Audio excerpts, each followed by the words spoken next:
Hello, my name is Jason Stevenson, and these are Toy Soldiers.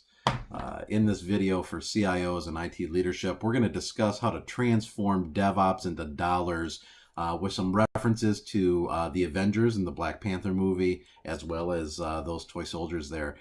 Today, I'm putting aside long blogs and complex models to share a video on everything IT. Which will really enable business for the next decade. Years ago, I had a moment of clarity as I just basically plopped some toy soldiers and some coins on my desk.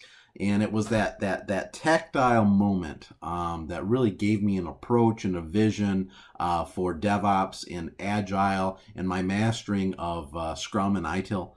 And I've used it for multi-million-dollar programs and projects for commercial organizations, the government, universities, all kinds of organizations, small, medium, and large, including advice and consulting around how to do governance, how to do service management processes, how to adopt and leverage ServiceNow.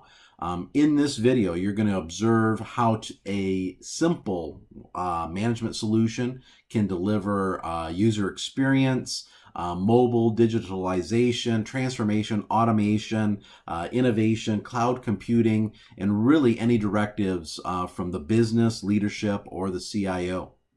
The first thing that we need to discuss is that IT is not a democracy. That may seem counterintuitive from a Western perspective, but regardless of using Agile or having self-forming, self-norming teams, IT remains hierarchical. You think no? Duh. With that said, we do need small agile teams to be effective within IT, but they have to align with that hierarchical structure that is traditional within IT. We have to accept that even if there's boards or commissions or committees, that these are advisory in nature, and that what they do is they provide information and conversation that can inform service, lifecycle, process, function, as well as product owners on what decisions they should make. But it should not replace their authority and their ability to act.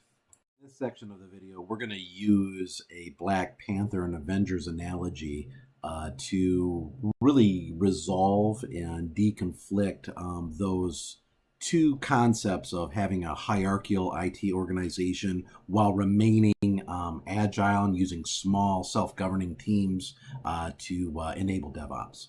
If you haven't seen the Black Panther movie or the Avengers, you don't necessarily need to have watched it to gain the value that this video provides, but it is helpful. And if you haven't seen it and you plan to, it's a good movie, but at the same time, there is some spoilers in here. Nothing earth-shattering, but there is a couple.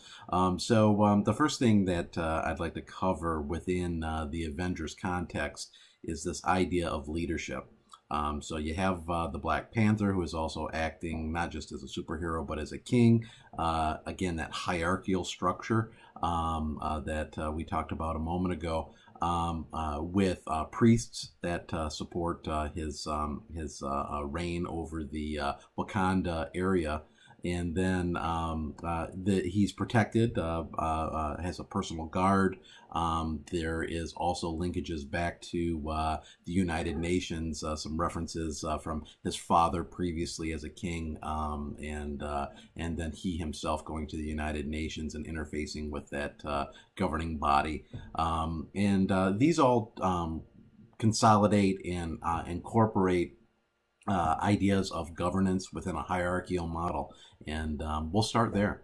We can draw from is the concept of tribe. So in the movie, as the Black Panther takes on his role as king after his father passes away, he has to get compliance from these various tribes. and there's also challengers involved. But there's 5 tribes in the Wakanda area, and they represent different factions. One of them is even somewhat of a rogue faction or tribe, which I think is also a great correlation for IT.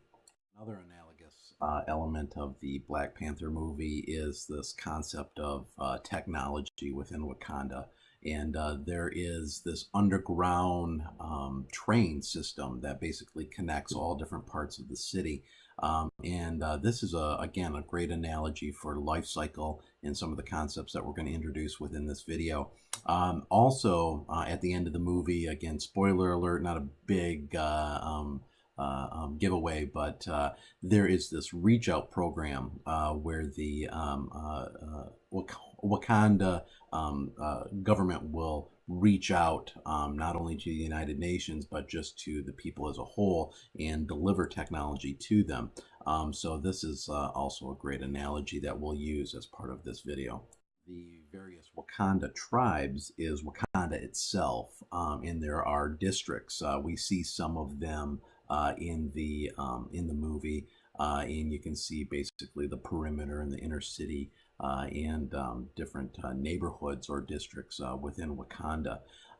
There is also the use of technology within the movie with remote control and virtual reality for both cars and spaceships, which I think is a great analogy here. And also the most important analogy that we can draw from the film, both the Black Panthers as well as the latest Avengers movie, is this idea of resources from Wakanda, their soldiers, working with other organizations within the real world, like the CIA, and then also working with other Avengers characters, Captain America and the Hulk, and all of them coming together as this group to take care of business, I guess one could say. So you put that all together, and you can see some of the correlations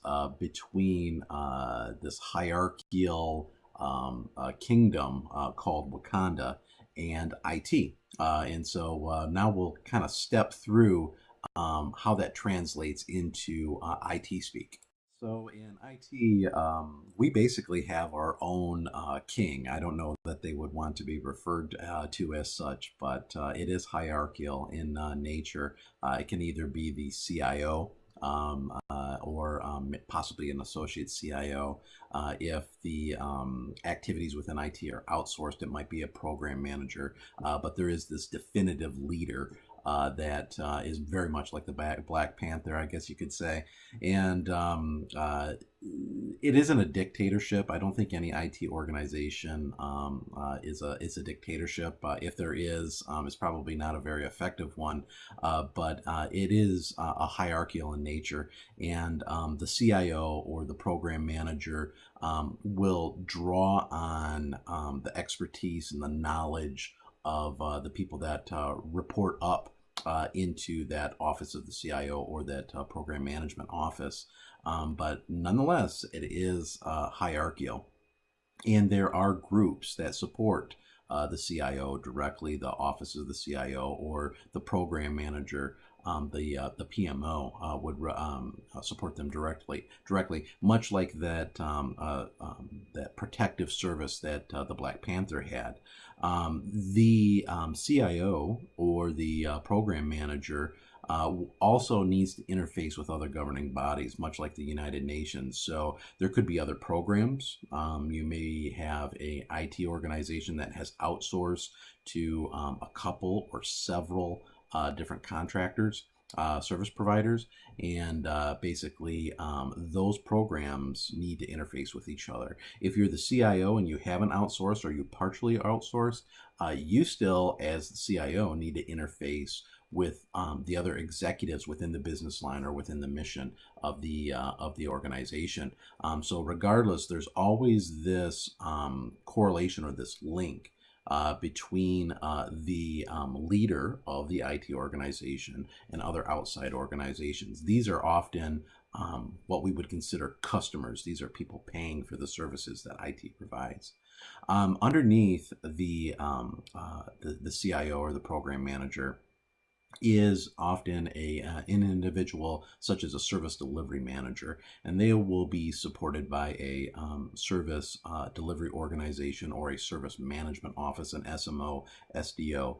That organization is not unlike the priests and the caretakers and the gardeners that are in the Black Panther movie that cultivate the mojo that the Black Panther needs to take on his superhuman capabilities in state.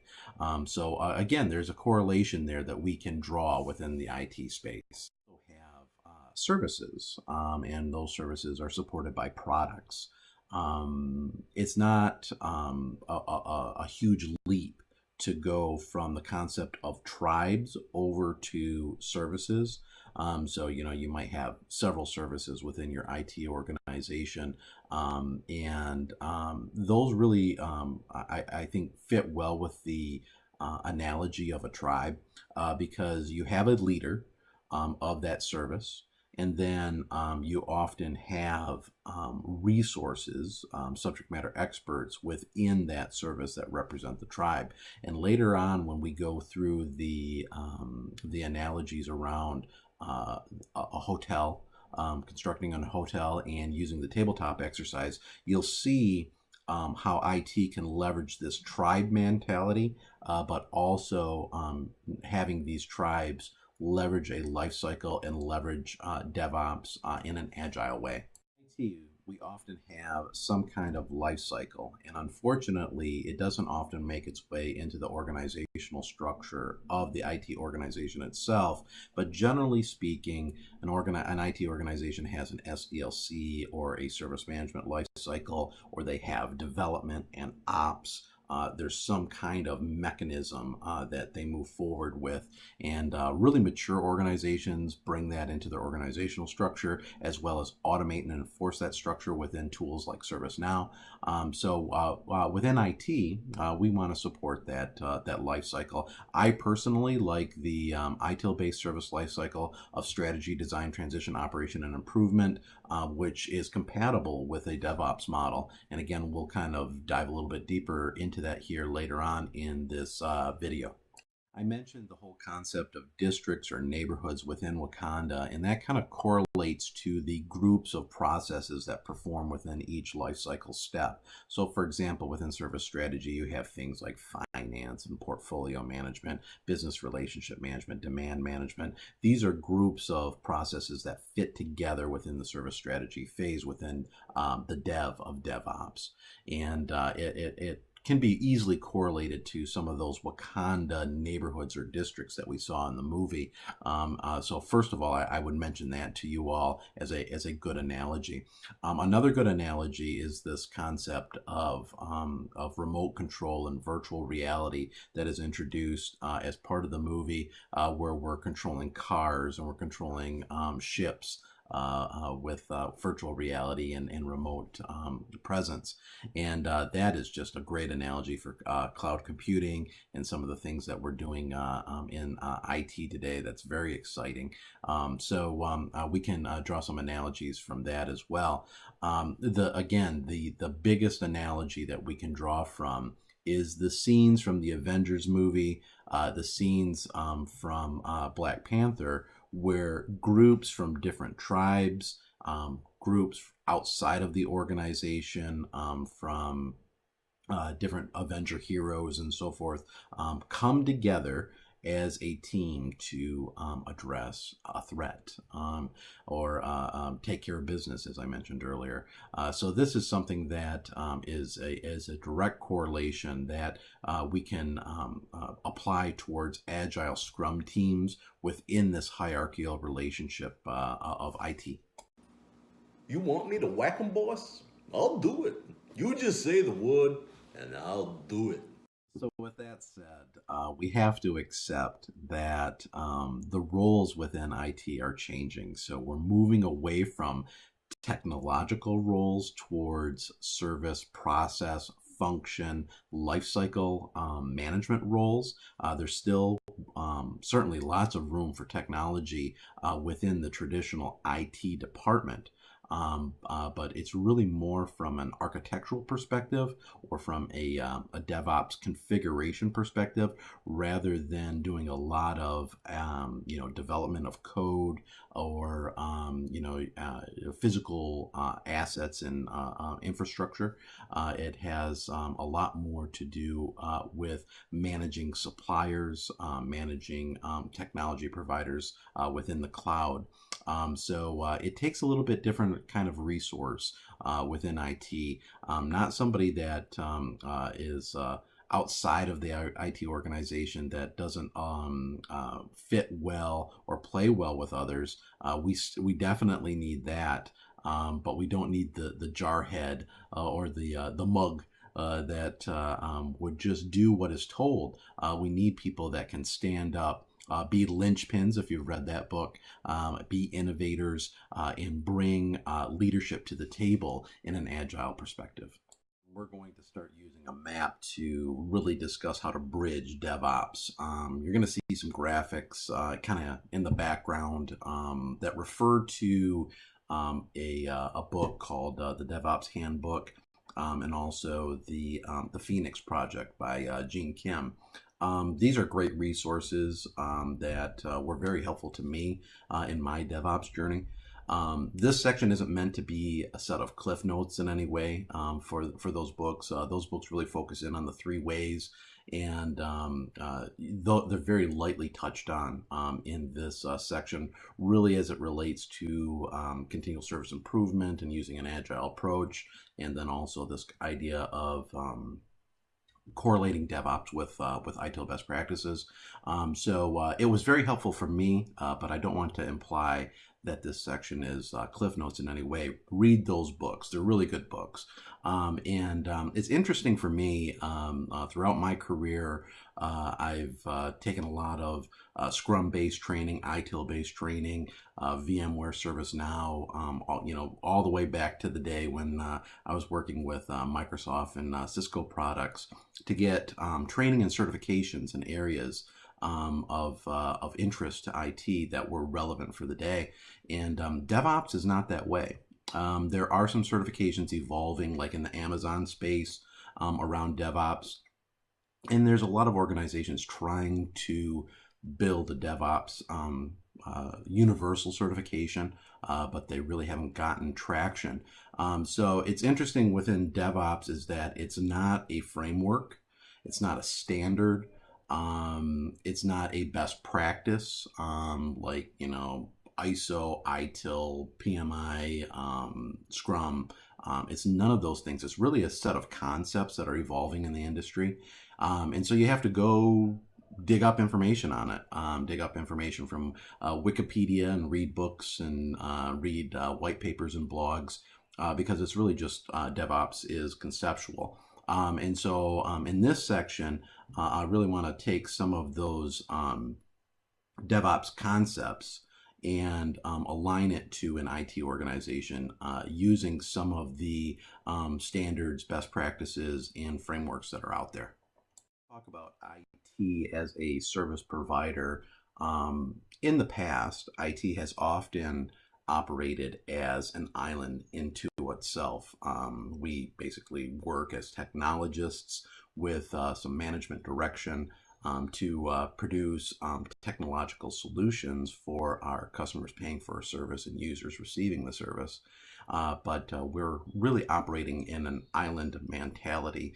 That is our world, and we function solely within it.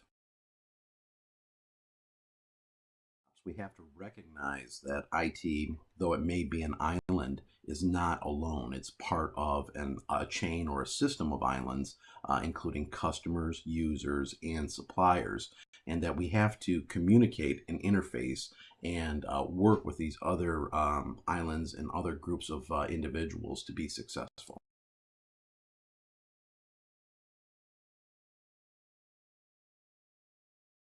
Concept of DevOps is an island divided, one could say. DevOps,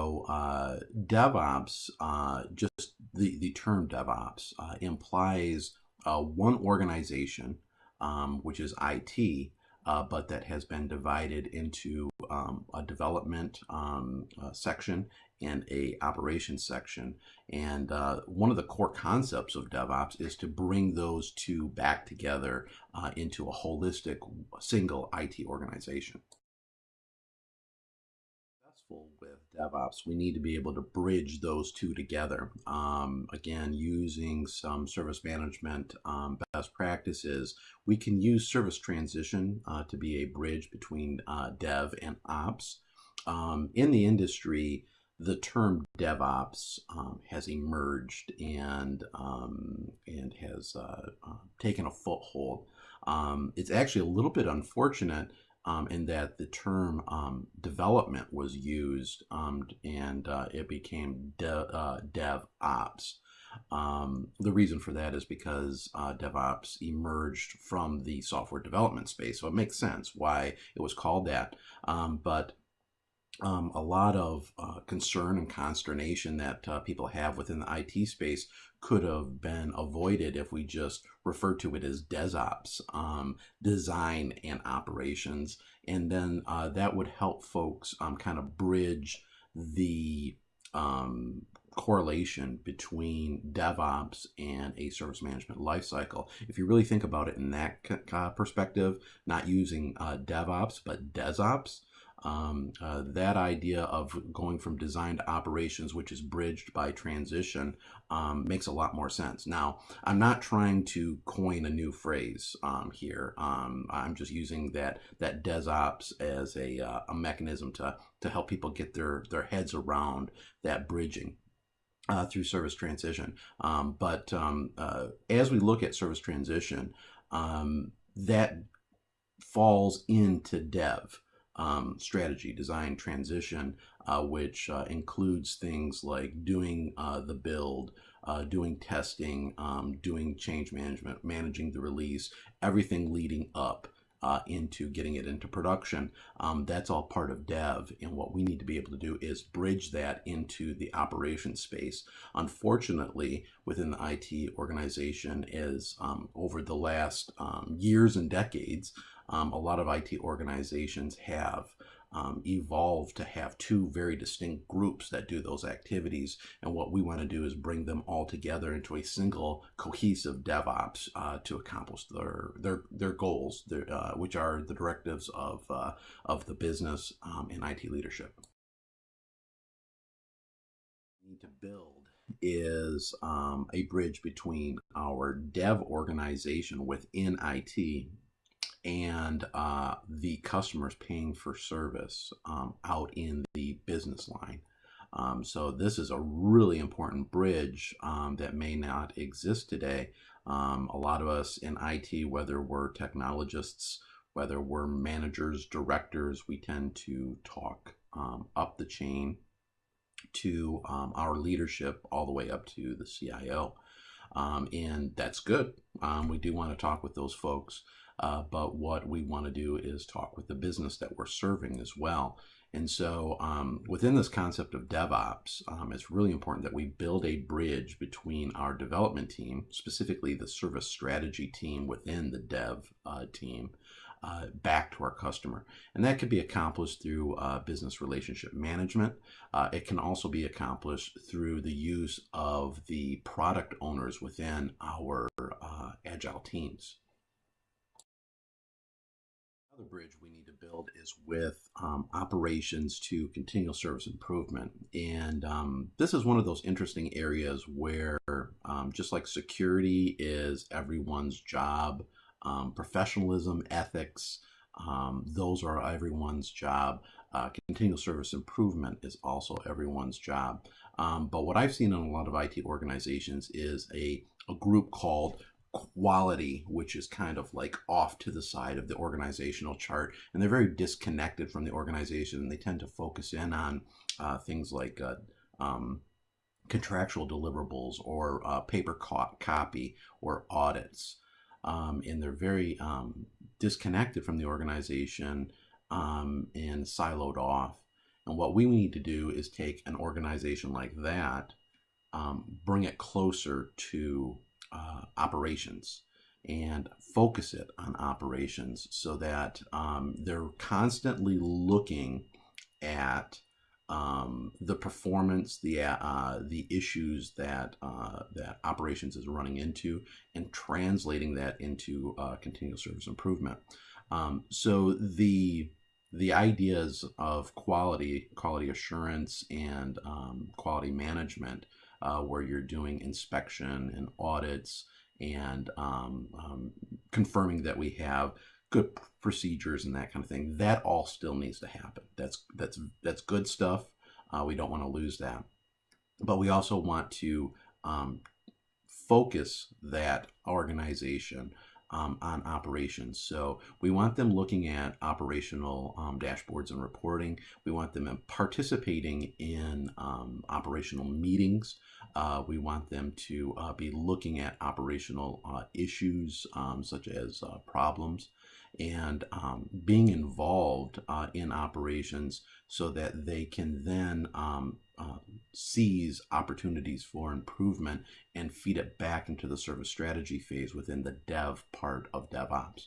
And this is where the CSI, the continuous service improvement part of the organization, doesn't have to be huge. It can be just a handful of people, even one person, depending on the size of your organization. But what we want is somebody, either a person or a group, that are focused on improvement and actively involved in operations so that they can see those ongoing opportunities for improvement and feed it back into dev within service strategy. Altogether, we have one IT, which is basically divided into two districts of dev and ops, with multiple villages, I guess you could say, without specifically getting into the the tribes within those villages. Different villages spread out across the island. And those islands are, that IT island is part of a chain of other islands, including customers and users and suppliers. And so what we want to do is organize it in a way so that we can draw our requirements, our stories, from business needs from the customer island, bring it into the dev state of our IT island, run it through strategy, design, and transition to develop it, hand it over to operations in an appropriate manner, and then not just operate, but continually improve that operational state on that side of the island to be successful in the IT space.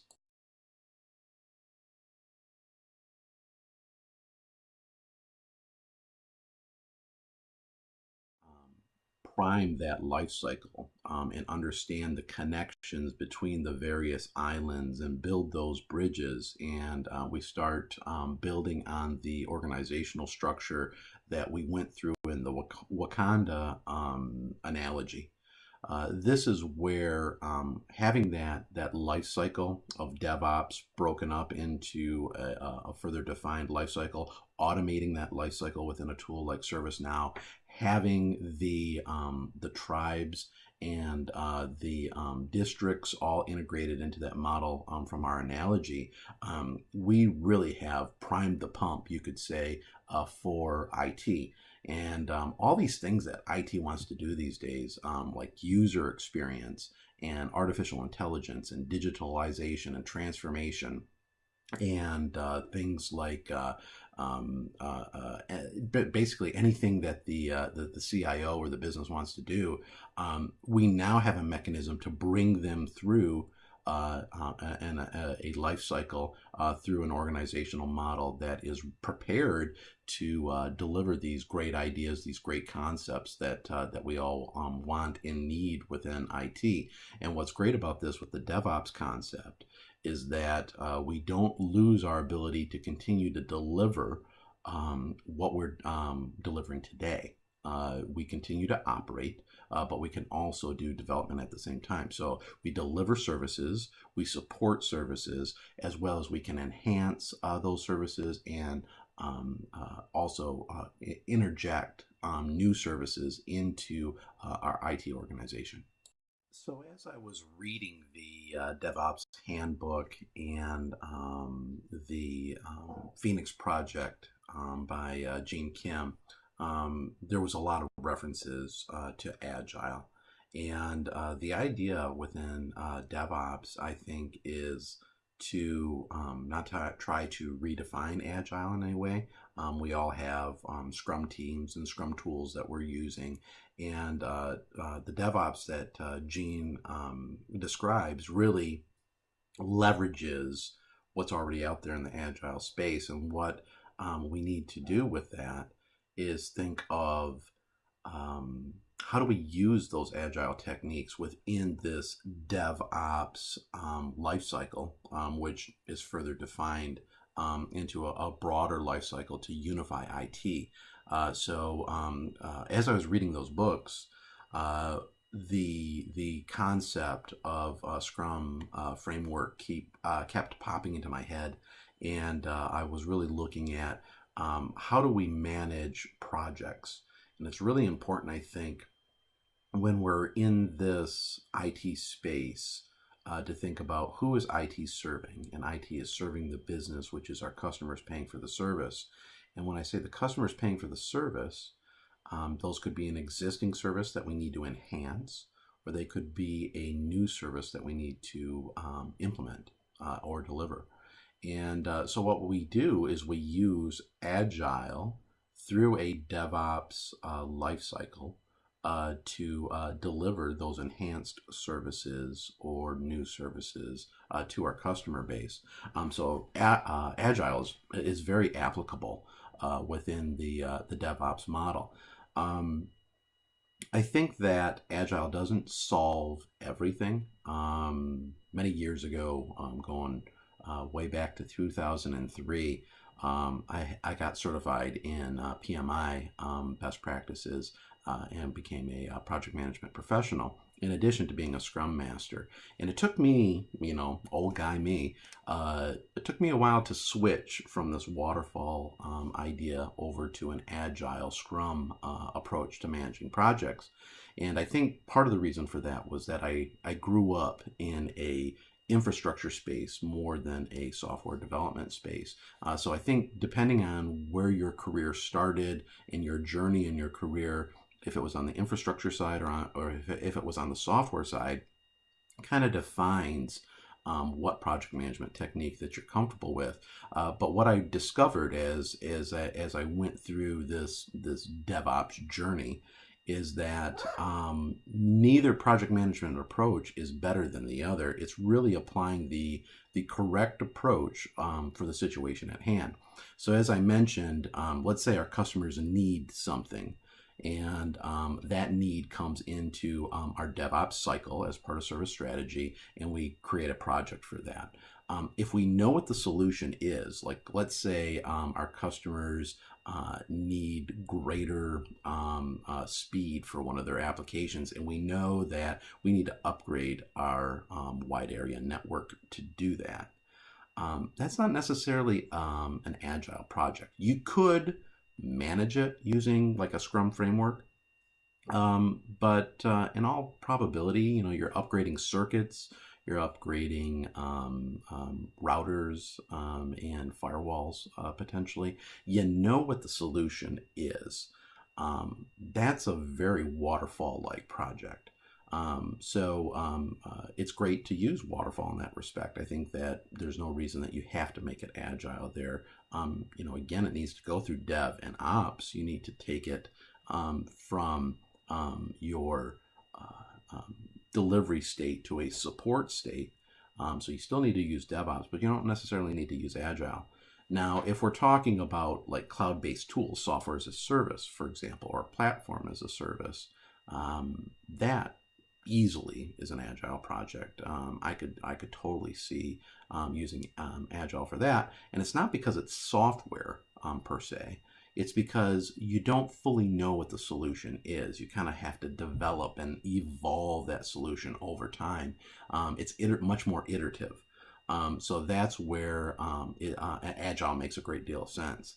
And the more that I'm in this DevOps space, using cloud solutions, using these different techniques that are available to us, what I'm finding is, dare I use the word wagile, where we use both waterfall and agile techniques together. That makes sense. And I don't mean to blend, for example, PMI and agile, but when you think of the term DevOps, that itself is waterfall. It starts with dev and it ends with ops, and there's sequences that happen within those DevOps space. Now it's much more blended. The handoffs and the activities overlap, so it's not so much waterfall as it is phased. So take all of this into consideration. I would just say that when we look at DevOps, certainly Agile is a huge fundamental element of DevOps, but I don't think that that necessarily means that we need to fully abandon waterfall either, and especially when we start thinking about waterfall being a life cycle, DevOps itself being a life cycle, that shows that we need to do some correlation there. Element of DevOps that's really sticks out within these books, as well as just as you research DevOps, is the concept of teams. I thought it was interesting. I put a blog out there on the death of IT.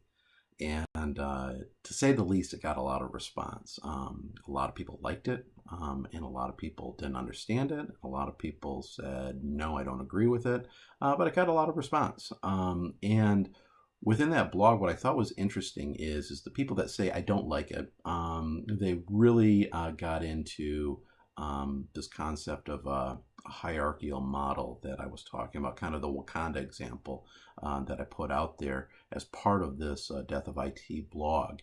And their issue with it was that it was hierarchical. Their issue with it was that it was a large organization. And as part of DevOps and Agile, we talk about these small self-governing teams. And I find it interesting that folks were referring to that quite a bit in that blog. And what I realized is that it really has to do with your perspective. If you're a technologist and you're working as part of a development team to put out, like, let's say, a software as a service or a platform as a service, it makes sense that your world is Scrum, your world is Agile, and you fully function within these Scrum teams, which include a product owner, developers, possibly a Scrum master.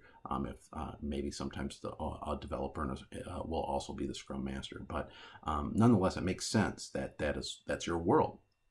And so when you introduce this concept of a hierarchical organization and a large organization with all of these very small self-governing Scrum teams, it kind of blows people's minds.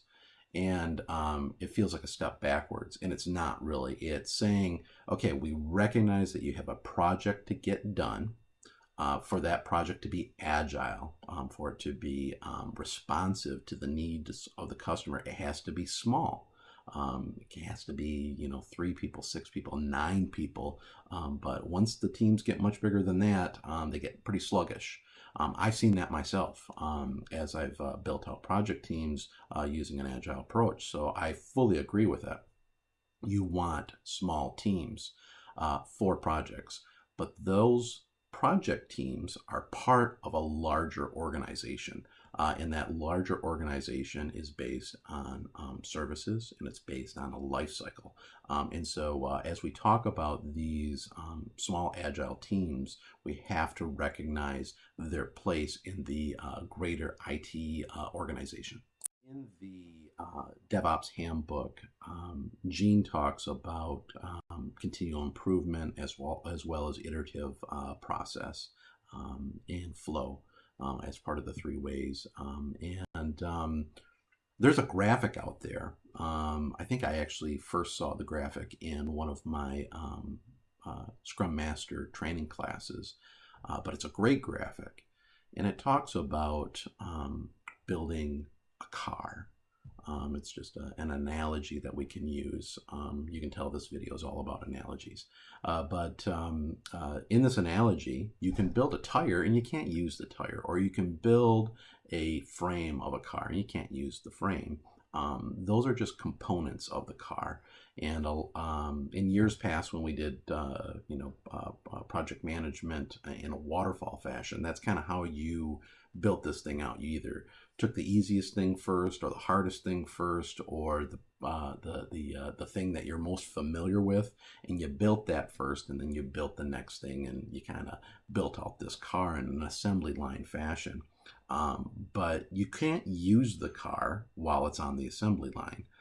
So you had this very bloated, long project that had to occur before you could actually use what you were building in the project. And the issue with that was that requirements change. As you have this very long project, requirements are changing, requirements are evolving, the world is changing, and better solutions are coming into play. And by the time you built the darn thing, you had to go back and change it. So it was very inefficient. And so comes along Agile. And Agile, says basically, let's take an iterative approach to this. In weeks or months, let's build a skateboard. And then let's evolve that skateboard into a bike. And then let's evolve that bike into a motorcycle, and then into a car. It's a great analogy, and it's very applicable to what we're doing with software as a service and platform as a service these days, and just cloud computing in general. So it's a great project management technique. And then you can actually extend the analogy, which is, okay, I built you a car. It's a plain old Chevy, and let's take it to the next level and, get it to a Cadillac. And you can, use all of these different types of flavors of cars to show the evolution of once you get there, going farther. So the idea within DevOps is this iterative approach going through a life cycle to incrementally produce viable products that are useful to your customers. And it's certainly core within the books that Gene has authored as well. It's certainly core to the DevOps concept as a whole. Talked a lot about a Wakanda Black Panther Avengers example, an analogy. We've talked about some of my impressions from various books, including the DevOps Handbook and the Phoenix Project by Gene Kim. And what I'd like to do now is talk to you about a example, an analogy again, of building a hotel. And so has nothing to do with any products or movies or books or anything that are out there. And I figured I better use a generic example so that people don't think that I'm plugging these things in any kind of way. I would never, ever plug product in a video anyways.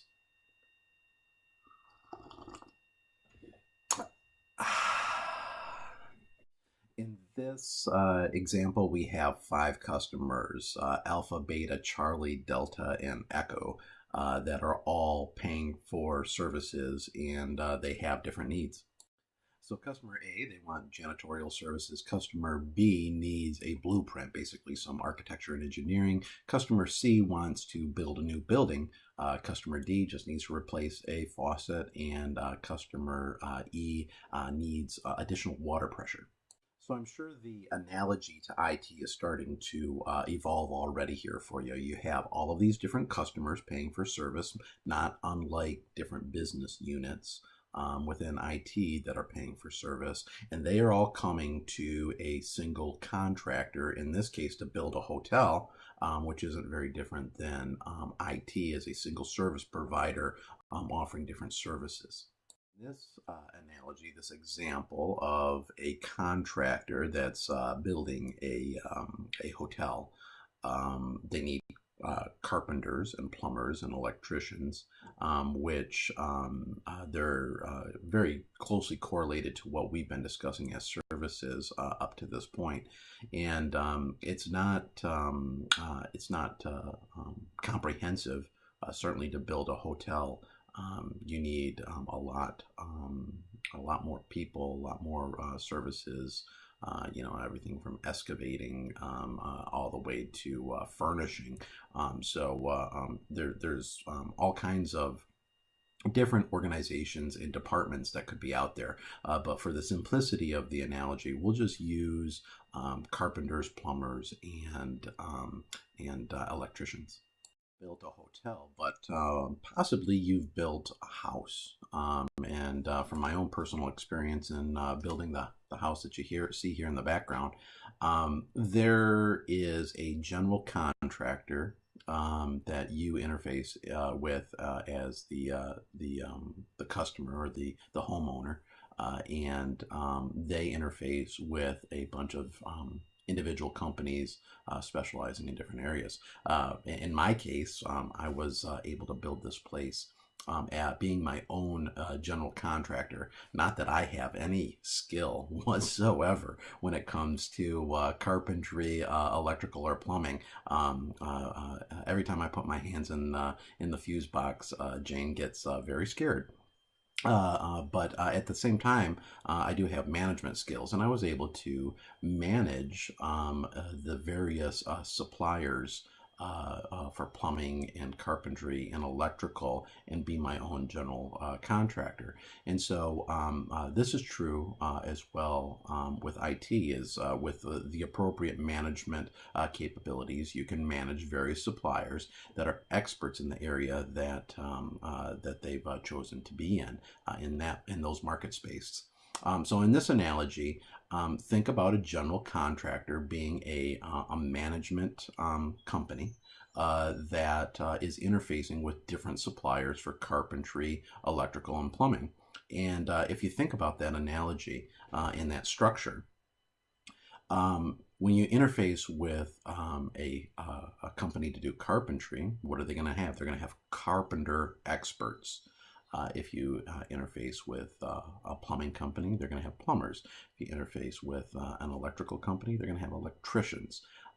Again, not very different from the idea of having technical subject matter experts in the IT space in individual departments or through individual suppliers. Dealing with a contractor to build or construct a hotel, you're going to go through some kind of life cycle, and they might not describe it as such, but nonetheless, you still are going through one. You're going to go through a sales cycle. You're going to go through an engineering and architectural cycle. You're going to actually have the construction or the build out. Depending on your situation, like if you're dealing with a hotel, you're still going to need to maintain that hotel and have facilities management. And then certainly over time, you're going to want to renovate and improve that hotel. Go through that life cycle, you're going to interface with different leads. Initially, in the first cycle, you're going to engage with some kind of sales rep, account manager. In the next phase of building your hotel, you would interface with an architect. In the third phase, as you're actually going through the build process, the actual construction, there would be a foreman, and so forth and so on. That doesn't mean that the owner of the general contracting company or the general manager of that company has changed. It doesn't mean that the owner or the manager of the suppliers is changing. It's just different people in the lead role as it goes through the life cycle.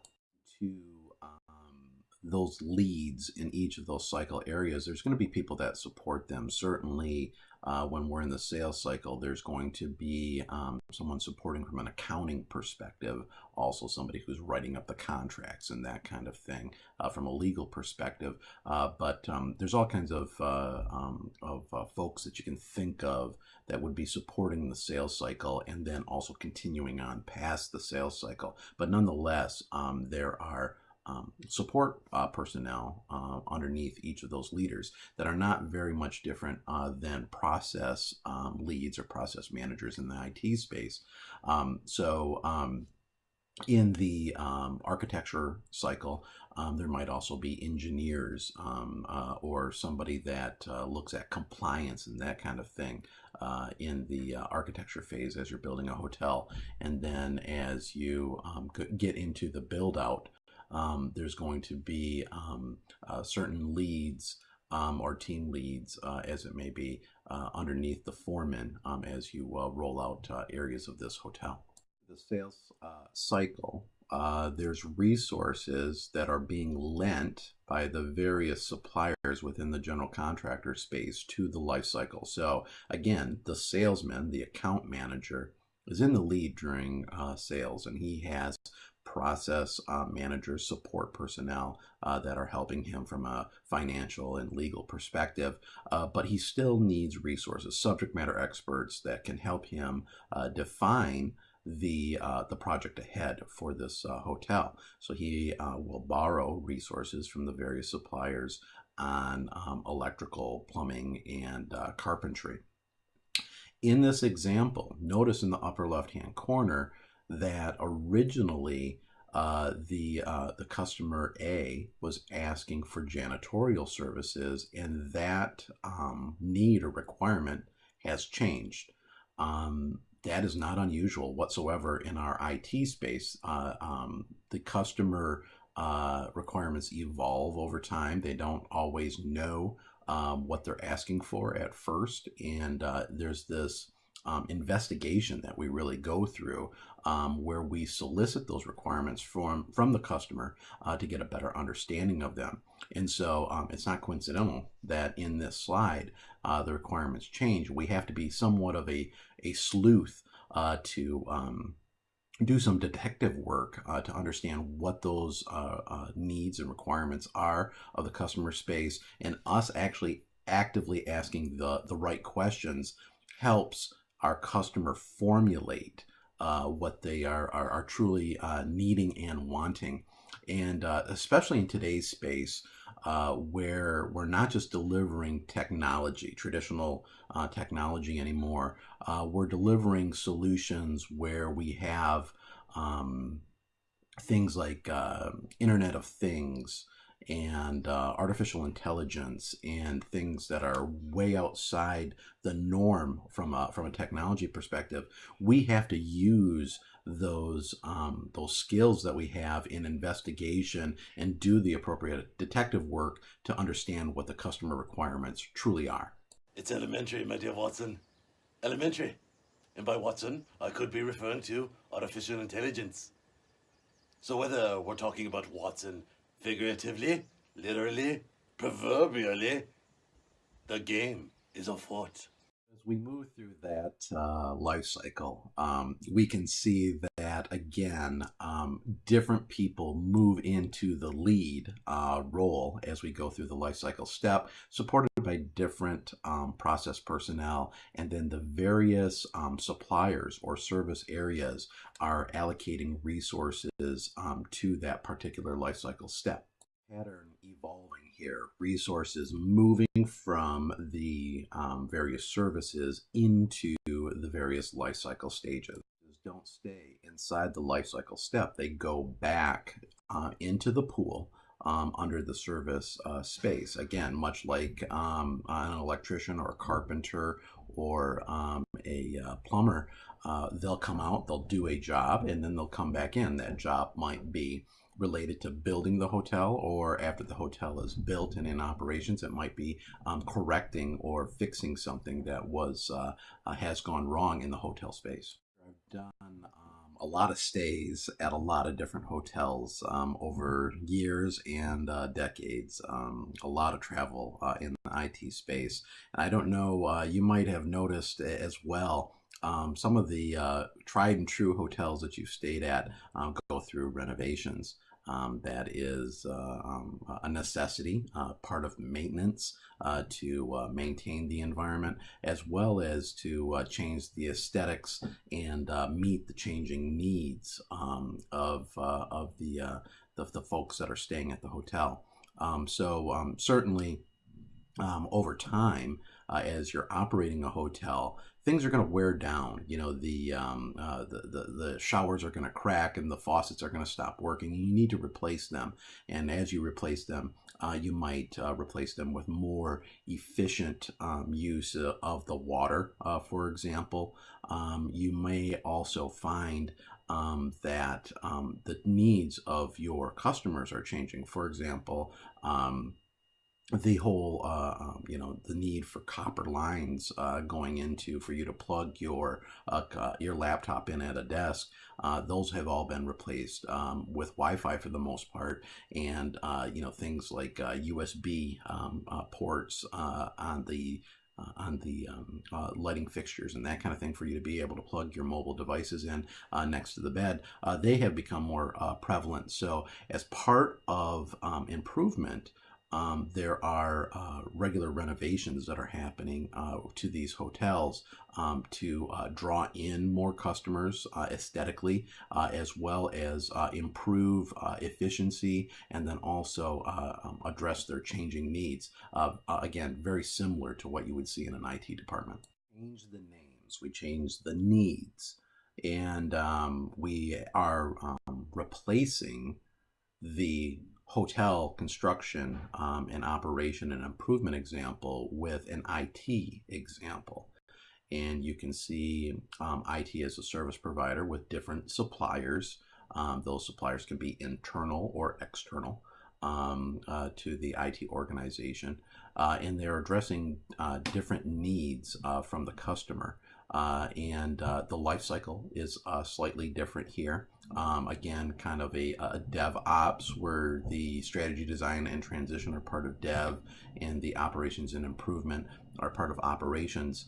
It's just a further decomposition of the DevOps life cycle. But the idea here is that everything we just talked about in that hotel space directly applies to what we would want to build out in the IT space from a DevOps perspective. In this section, we're going to go through a tabletop exercise using toy soldiers to, again, kind of use a tactile analog view of the concepts that we've been discussing today.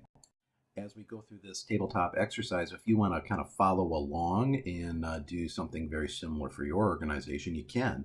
What you'll need is some paper, plain paper preferably, a pen, or preferably a marker, and you'll need some coinage. Pennies, I think, are, even though there's a lot of them, tend to work better for this example, unless we're talking about very large numbers. If you're a large enterprise global organization, maybe you'll need some nickels and dimes and quarters, but pennies can get the job done. So grab a roll of pennies, some paper, a marker. You can use toy soldiers to do this. You can get those off of Amazon or run over to the local store. Almost every place has toy soldiers laying around on the cheap. But you can use other things, forks, spoons, knives, Legos, all kinds of stuff laying around the house to replace your toy soldiers if you don't want to go out and buy those for a couple bucks, or time doesn't permit. So that's what you would need to follow along and participate in this tabletop exercise as we go through it in the video. Optionally, for this tabletop exercise, there's a couple of printouts that you might find helpful to have on your desk as you go along and walk through the tabletop exercise. That is an organizational structure and a financial model. Those are both on this screen. If you want more information on these, there's blogs that I put out there on them, and you can download those graphics from ploppit.org. But these can be helpful to you as we go through the exercise, and realize that these are just examples. So a lot of people get hung up in the tabletop exercise over the sheer number of resources, or the sheer number of dollars and cents that we're going through, and just realize that those are examples, that we can, depending on an organizational structure, consolidate roles to use less resources, or consolidate funding, use smaller amounts to align with the budgets of the real world. But these are just examples, and they might be helpful to you to have a print off of these as you go through the tabletop exercise. Okay, we're going to do our tabletop exercise. To do so, you're going to need a tabletop, some paper, marker or pen, 50 cents worth of pennies, and then some toy soldiers. You can basically use just about anything to replace the toy soldiers, paper cutouts, or just things laying around the house. But you can get these off of Amazon as well. If you are playing with toy soldiers for this tabletop exercise, the first thing you got to do is let go of your compulsive behavior and realize that all of these soldiers do not match up in ranks. Even if you get the right ranks and that kind of thing, things coming, they're toys, parts will be missing, etc.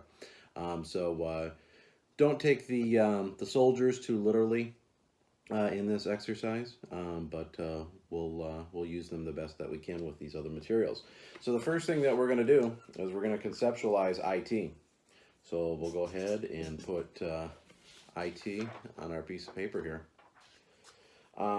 We know in this world that IT, though it's one organization, really operates as two distinct parts.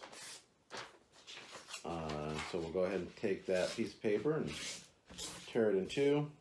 One part being development, the other part being ops, development operations. To be effective, DevOps has to be further defined. There is some different camps within the IT industry on this. Obviously, we want to keep things simple. The size of the organization, the business, and the mission of the organization can have an impact as well. But generally speaking, having two sides of this fence, dev and ops, is not enough, and we want to break it down a little bit further. If you read some of the materials, some of the books and publications out there on DevOps, it does mention ITIL best practices, IT service management, as not being incompatible with DevOps, and that it's provides a foundation for some of the concepts in DevOps. So what I'm going to use here today is some ITIL best practices, and that might make some folks shudder. The idea, though, is we're not going to do a lot of bureaucratic ITIL. We're going to do a lot of Agile ITIL, making the most efficient processes. The important thing for this exercise is to decompose DevOps further into a life cycle. And so what we'll do is we'll take Dev first, and I'm just going to go ahead and fold this piece of paper into three parts.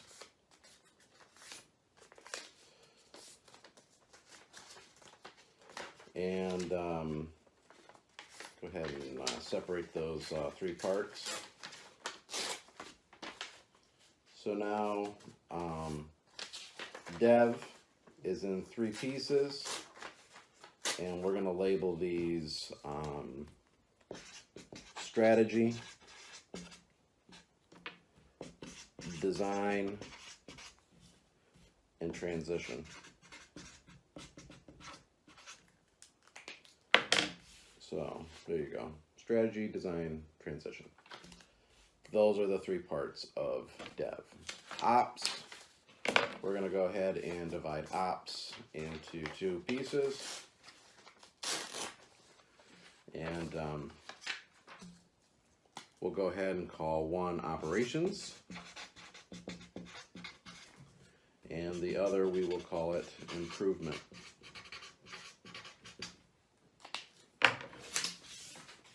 So here's our operations and improvement. So really what we're just going to do now is we're going to go ahead and put that into a life cycle of strategy, design, transition, operations, and improvement, which are some sub-elements of DevOps. Now, that's just a life cycle.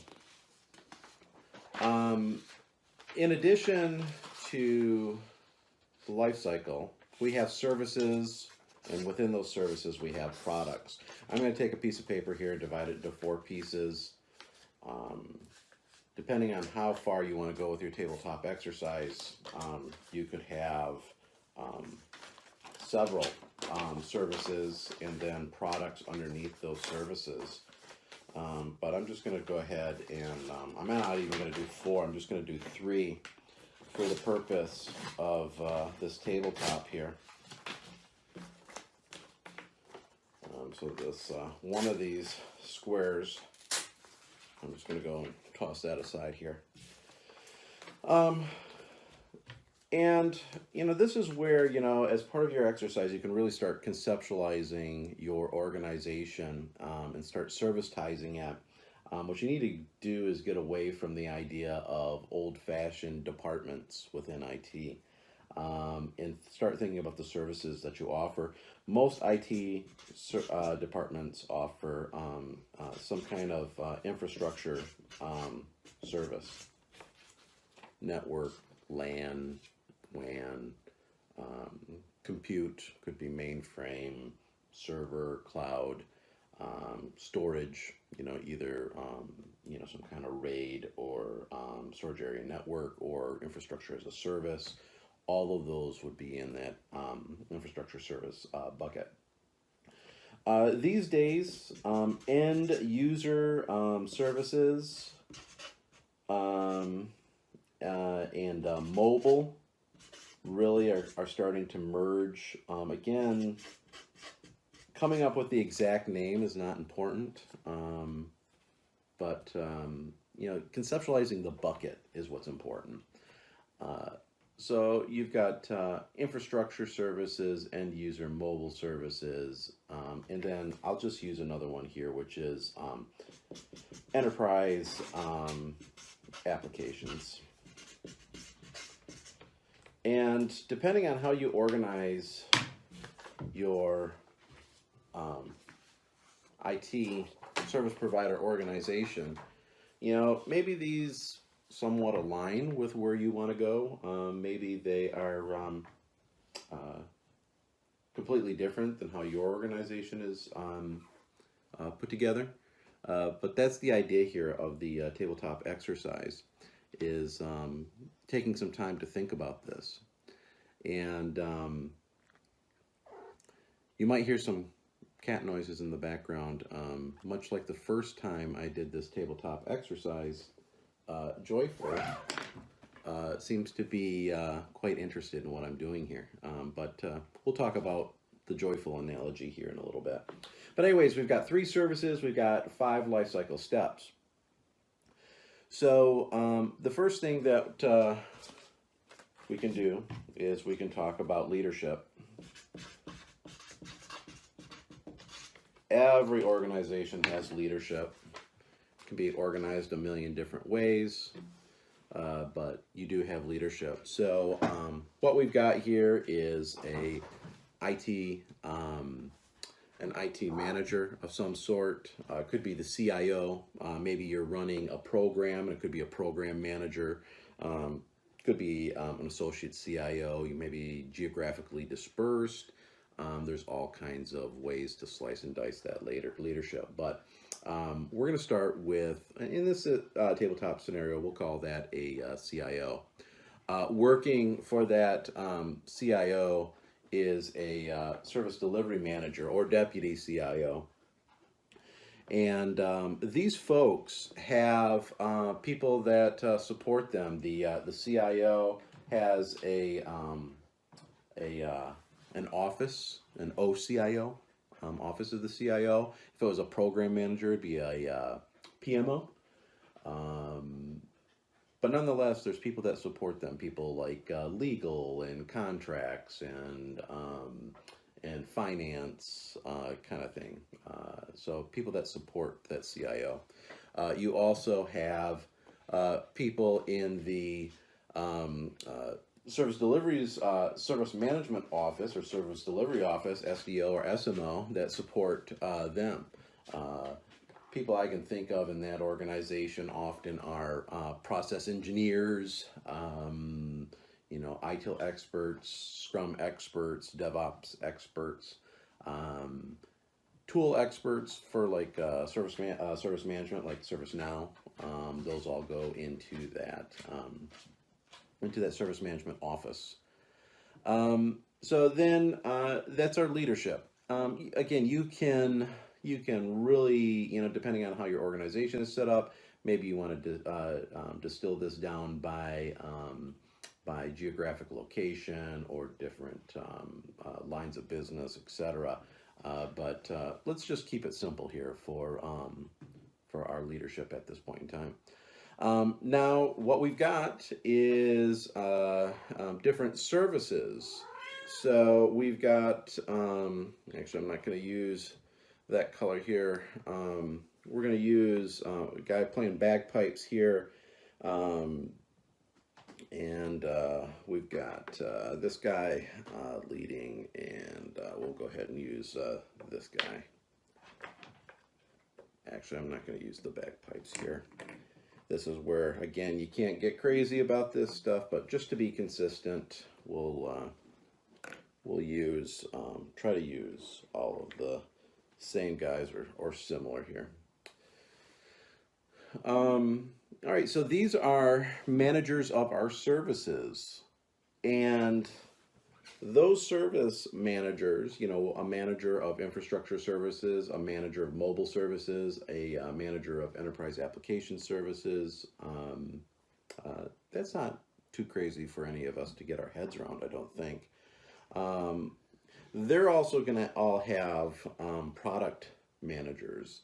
So in end user services, we might have a Apple product manager, and we might have a Droid product manager.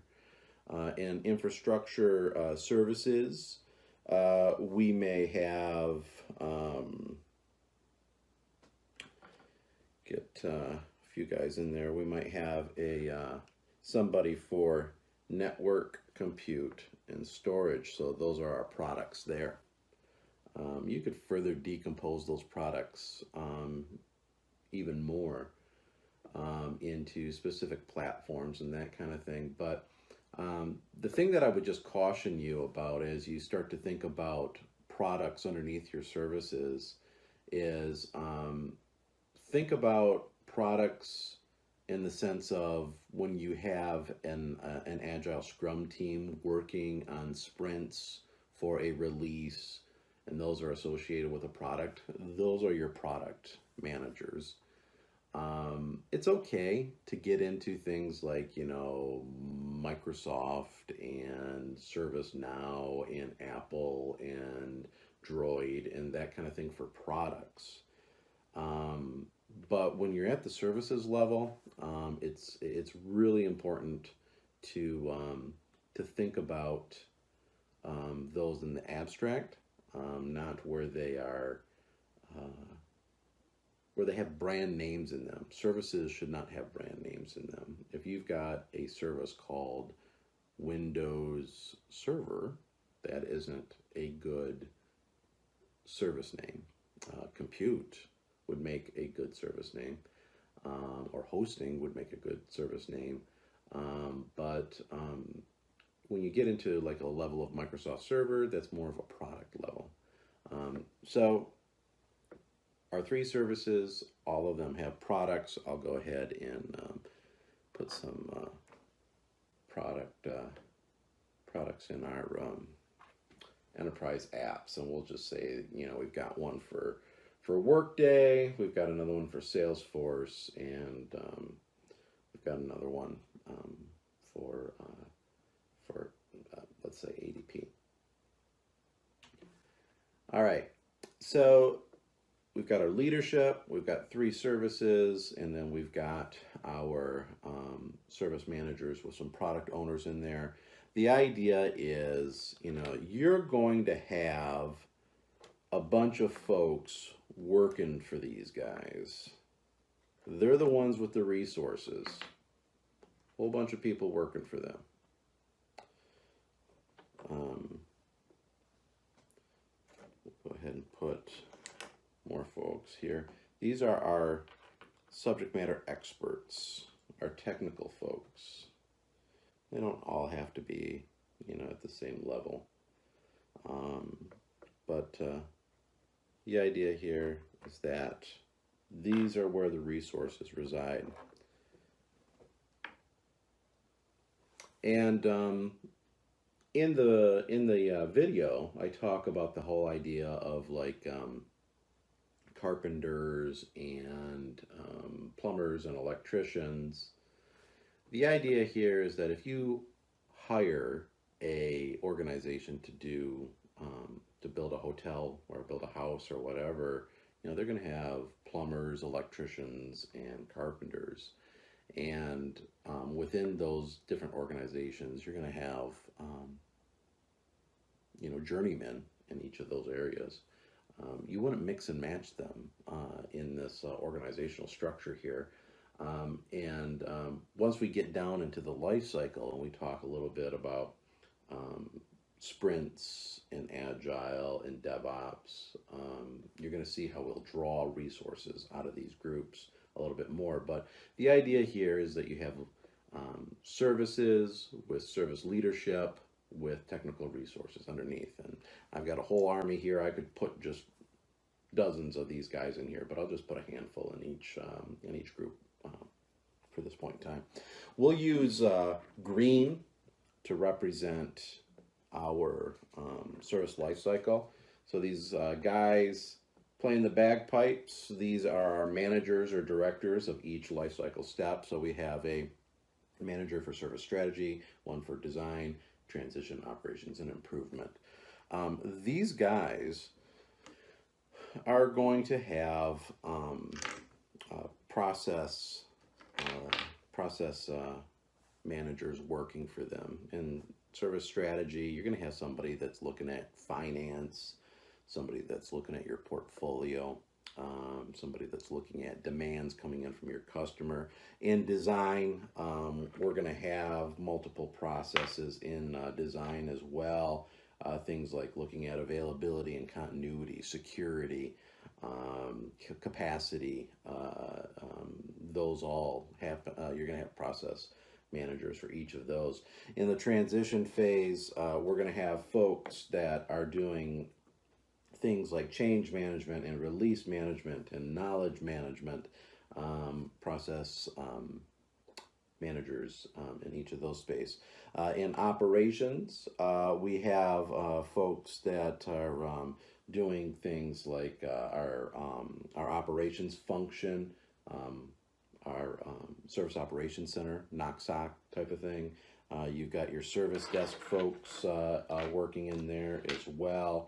All kinds of service desk agents there.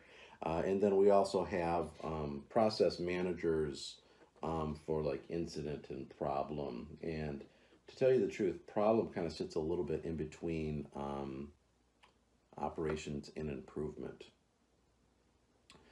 And then in your improvement space, you've got people that are looking at things like deliverables and looking at things like basically contractual deliverables, reporting, dashboards. Really, what operations is doing is in conjunction with problem management and operations, they're looking back at the service lifecycle, seeing what's going on there, and then they bring things full circle back to strategy to initiate some kind of improvement or innovation or some kind of new project. So here we go. We got leadership, we got services, we got service lifecycle with process managers underneath. See, the idea here is let's say I want to do something like, let's pick an easy one. Let's say I need to do something like Office 365. If I'm going to do something with Office 365, I'm going to need to have somebody from the infrastructure group take a look at our network bandwidth and see, if we got enough bandwidth. I'm going to need somebody from mobile services to take a look at the platforms that we're using. Is Microsoft Office 365 compatible with all of the mobile platforms that we're using? And then somebody from Enterprise Apps itself, that is going to be taking a look at the product, all the productivity apps in there. So anyways, it comes in through service strategy. All these folks, these managers of each services, are lending resources to service strategy. And the service strategy folks, including the lead and the process managers, are going to help these guys get a project rolling to take a look at Office 365. And so if you're using a product like ServiceNow, you've got an idea that comes in, and that idea becomes a demand, and that demand becomes a project. That has to be managed by somebody. It's managed by these folks using the resources from the various service areas. Now, these resources, which is basically the Agile team that we've put together, are going to move into service design if we have an approved project by our leadership. In the design phase, we'll take a look at, is this a waterfall project? Is it an Agile project? In the case of Office 365, it's probably going to be an Agile project, but we're going to basically put together a service design package. We're going to put together a product backlog for Office 365. We'll start putting stories in there for all of our requirements, and we'll start taking a look at the security issues and the capacity issues and that kind of thing, and it'll all go through design. Again, these resources, we might need to add some more resources to help with that design from mobile, let's say. And then it continues on. These folks move down the line. And you've got Office 365 now has been built out. Now we're going to go ahead and, we've been doing testing as part of our sprints, but we're going to do some user acceptance testing here.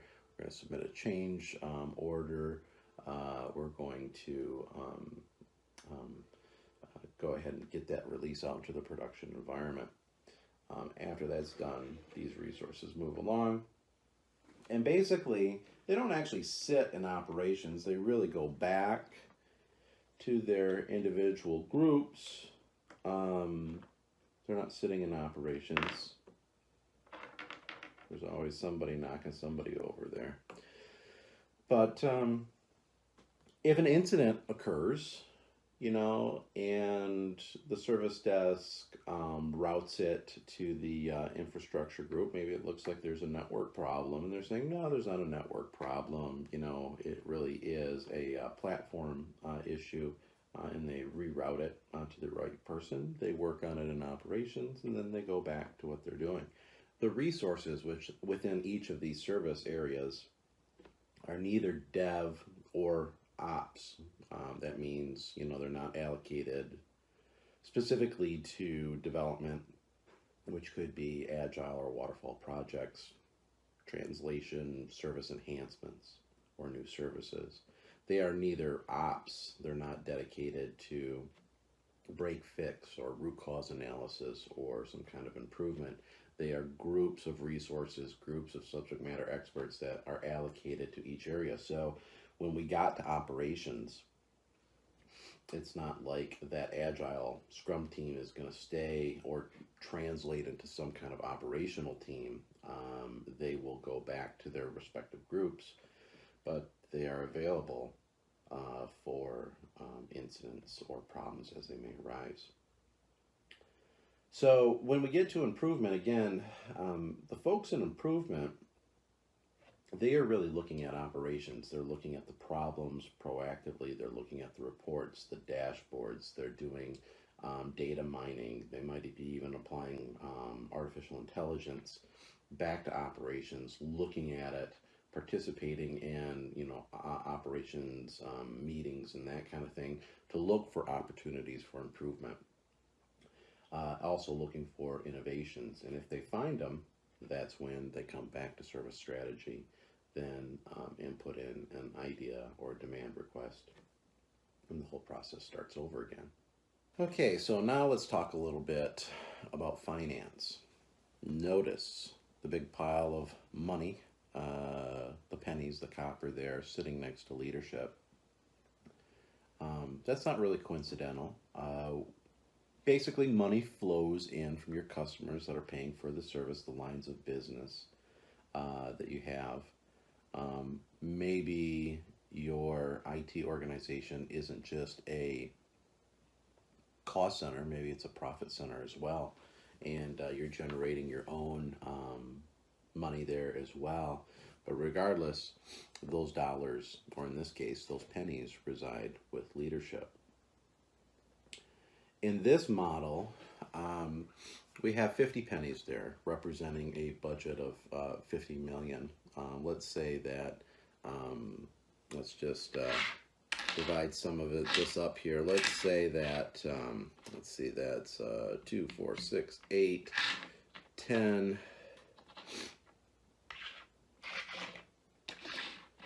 12, 14, 16, 18, 20, 22, 24, 25. Let's say 25 million or 25 pennies comes from one customer, customer A, it's a business line.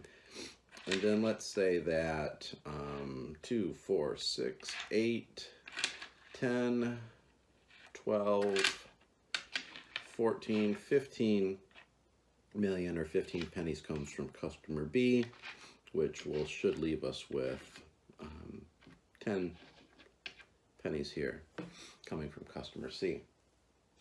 So 25 million, 15 million, and 10 million flowing in from customer A, B, and C into our CIO, OCIO office, or PMO, Program Management Office. When that CIO gets that money, what they need to do is reach out to their leadership in each of their service areas. And I'm just going to add a fourth group here, just for mathematical purposes.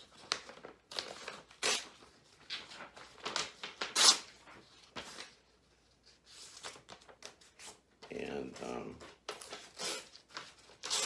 we'll add another service organization here. And we'll call it,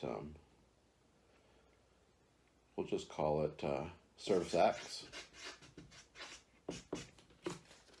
We don't know what that service is. It's special to the organization, but there we go. So that CIO then takes their dollars and cents, and let's say that they go ahead and allocate 20 million to infrastructure, and they allocate another 20 million to mobile user services.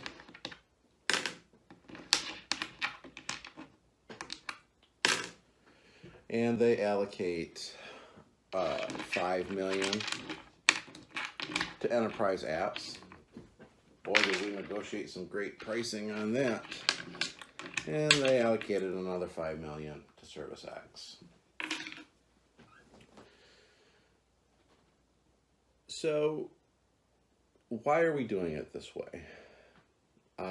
The reason we're doing it this way is that if we just pick on, let's just pick on Service X, 5 million. The $5 million budget for Service X is not just for development. It's not just for operations. It's for DevOps. It's to run whatever they want to run through this life cycle. So if something breaks, comes out of the 5 million. If they want to enhance one of their services or products, it comes out of the 5 million. If they need to go through and do some kind of innovation, it comes out of the 5 million. And that last word there, innovation, I think is what's key to this financial model, is when you allocate the dollars and cents this way, it allows for innovation. For example, if I had a group, a services group called Storage Area Network, what do you think is going to happen with that group? Am I going to consider maybe some innovations in infrastructure as a service? Or am I going to try to keep it in-house? Possibly you have leadership that can make the hard decisions and allocate the dollars and cents appropriately. But the idea here is that we have a free market economy. So the service managers, with guidance from leadership, can choose how to spend their money the most wisely, be good stewards of those dollars and cents. So in this situation, maybe they're having a lot of outages and they want to dump money into root cause analysis, or maybe they want to implement a SaaS or a platform as a service or a infrastructure as a service and use something cloud-like. Maybe that's the best use of their money. Or there's a million ways to spend those dollars and cents, but by creating this free market microeconomy within IT, they can allocate the dollars and cents where they need to be, which generates competition and innovation. All right, so I've removed all of the resources from this model, and we're just going to get back to some of the core DevOps processes. So I'm going to go ahead and put my Service X in here, and as I did before, I'm going to allocate 5 million to Service X. That 5 million is for development, strategy, design, transition, and operations, operation and improvement. So for Service X, let's say we need fundamentally to be able to transport. That's going to come in as a project within service strategy into development. So into strategy, we say we've got 5 million to develop this thing and operate it. We're going to allocate 1 million to operations and 1 million to this fundamental boat for year one. In year one, after we have allocated this money, we go ahead and we say, let's go ahead and design this fundamental boat.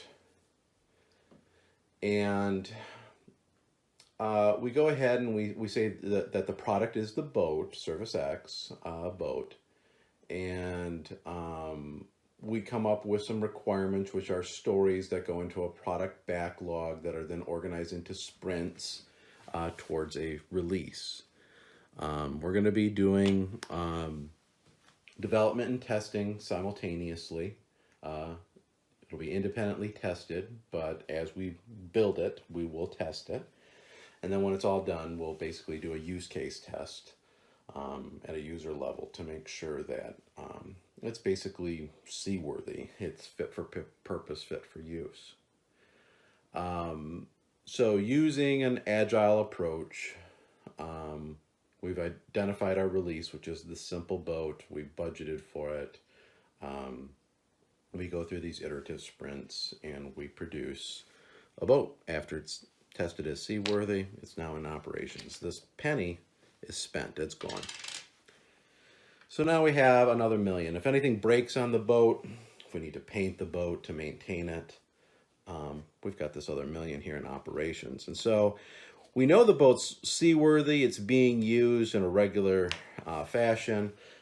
Improvement will look at how does this boat function within operations. Are there any issues with it? Are there any ways that we can improve it? And while this boat is in operations, we, as part of Service X, can allocate another $1 million here to create a better boat. So while this simple boat is in operations, we have this better boat that's conceptualized in service strategy. We've got $1 million allocated to it. We have an approved project by our leadership. We then start taking requirements in as stories and allocating those stories to sprints and doing build along with testing simultaneously. And then we do user acceptance testing, change approval and so forth to make sure that it's good to go, that it's seaworthy. We spent that $1 million. We can now put that boat into production while simultaneously taking the other one out of production. It doesn't have to be simultaneous, depending on your type of software or hardware that you're dealing with. But generally speaking, you retire the old, you put the new in. We've got this, $1 million that we're still spending. Maybe we need to add another $1 million in there. Again, time passes. We allocate another $1 million. We say, okay, we need to make this amphibious unit that can go on land and sea. And we allocate our $1 million, approve the project through leadership, and again, sprints, testing, change management, release it into production. This guy is retired, and that money is spent. So the idea here is to rapidly get through iterations while continuously improving based on performance and operations to produce something that meets requirements. In this case, a transport. What you might find over time is that you'll say, well, yeah, this works great for transport, but we really didn't realize that we were going to be jumping from island to island, or maybe we were thinking, we're going to use it in some other fashion, in this case, not just transport, but, defensive measures, and that kind of thing. That's where emerging requirements, we spend some extra money here, and this now can be replaced with something that is quite different from the original priorities and original function of Service X, which isn't this amphibious vehicle that can go in sea and land, but can now take flight. And it goes through the whole same process where we're allocating money for operations, and we're burning up this money as we put it through development, and this is retired. And then this is where also, if this is Service X, what we might also see is We can say, listen, let's take this money and not put it in development and operations where we're going to build it and then put it into operations. But let's take these last two pennies here and let's put it into something like cloud computing where we don't build it, but somebody else has already built it. And maybe we're just going to configure it for our purposes, for our mission. Again, with this concept of DevOps, if the service X dollars and the service X governance doesn't care if we use internal resources to build, in this case, the helicopter, or external resources such as cloud to buy the jet, this is where we can introduce innovations because we're not always building it ourselves. Now, for all intents and purposes, this jet would most likely go through some kind of development cycle as well, but it'd be much more rapid because it's out in the cloud, it's already existing. We're just configuring it for purposes, and then we are retiring it and using it in operations.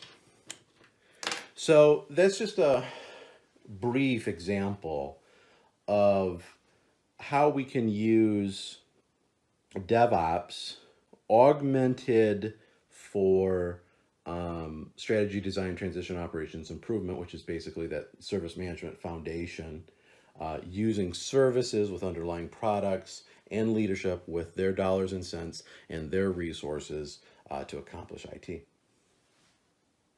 So in that tabletop exercise, you might have noticed my cat, Joy, or you might have heard her in some of the video as we go through through this series of analogies. Joy is an interesting animal in that she is deaf and has a horrendous meow like you've never heard. And she's also had a stroke, which makes her kind of fumble around a little bit. But as we go through the tabletop exercise, Joy has intervened.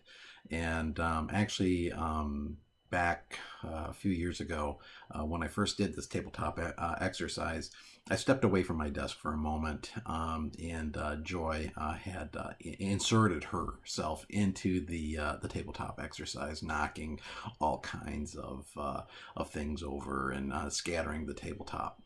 And she found it very interesting as we went through the tabletop exercise again in this video. Again, an analogy.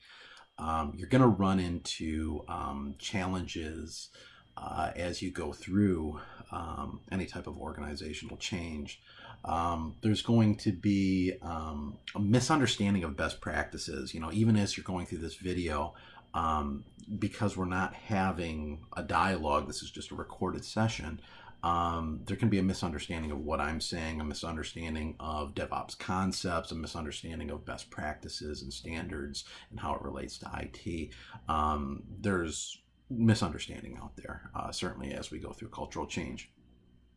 There can also be resistance to change. This is just different than how I've done things before.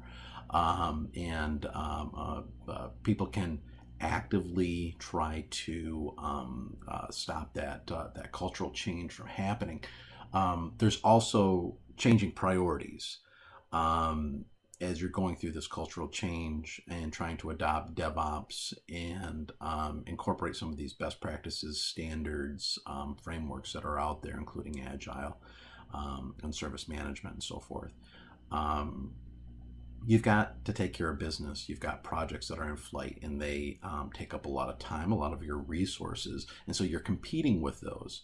And so, when I first ran through this analogy using the tabletop exercise, and Joy fumbled her way into the exercise and started knocking out resources and kind of laying herself across the some of the stages and services. I actually had a bit of an epiphany there, which is this can happen in the real world as well. And especially if you're using a tool like ServiceNow, I think that that can be very useful. One, you have to accept those joyful challenges as they come along and the unexpected ramifications of it. But that doesn't mean that you can't still keep going with the organizational change. And if you're using a tool like ServiceNow, you'll see exactly what services and which lifecycle steps and what processes and what resources are being affected by your joyful, regardless if it's a cat getting into the mix or some other activity, some other constraint or issue that is arising within your IT organization. Using a tool set like ServiceNow, you can put together some dashboards that will show you exactly where those gaps are. And there's actually a concept of what I call an anti-dashboard. It could be an exception or you can call it whatever you want. But it's really a report. And what it is it's a report that shows you not data, but the lack thereof. And when you see missing service data, when you see missing lifecycle data, missing process data, missing data from your Agile Scrum projects, that can be an indication that you've got a cat in the mix and you need to address that. So what I would suggest is, as you go through your cultural change, accept that somebody's going to come crashing through and knock over some of the things that you've built, and they might sit on it as well and try to stop it from happening. But with the right tools, you can see exactly where that is happening, and then you can incrementally and systematically try to change that organization at a rate it can absorb. I just want to encourage you to realize that this is going to happen, and it's not the end of the world. And the best thing that you can do is analyze the data and then take corrective action.